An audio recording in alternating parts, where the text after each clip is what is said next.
దేశంలో ఎవరు ఆలోచన చేయలేదు.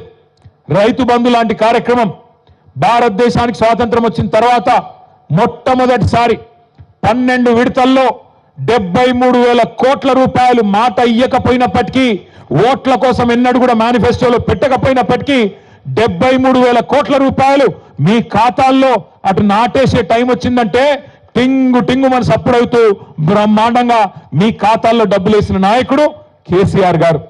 మన ముఖ్యమంత్రి గారు చెప్తున్నారు కోస్గిలో ఏమంటున్నాడు, టింగు టింగు కాదట, టకీ టకీ అట. ఆయన ఎట్లున్నాడంటే కేసీఆర్ ఎడ్డవంటిన తెడ్డవనాలి, కేసీఆర్ టింగు టింగు అంటే టకీ టకీ అనాలి. సరే టకీ టకో టికీ టికో కానీ ఏదో ఒకటి పడయారా అన్నట్టే ఎవరికి వాడలే రాష్ట్రంలో.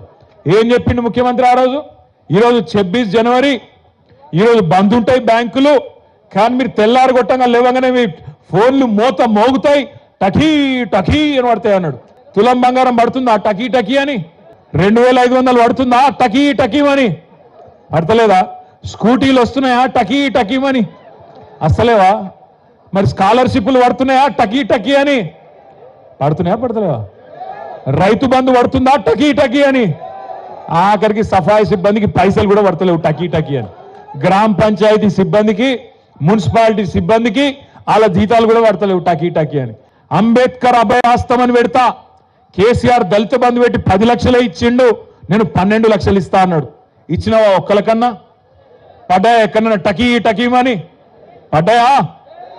బీసీ డిక్లరేషన్ అన్నాడు, 20,000 కోట్లు ఇస్తా అన్నాడు బీసీలకు సంవత్సరానికి, మొత్తం 1,00,000 కోట్లు ఇస్తా అన్నాడు బీసీలకు. పడ్డాయా?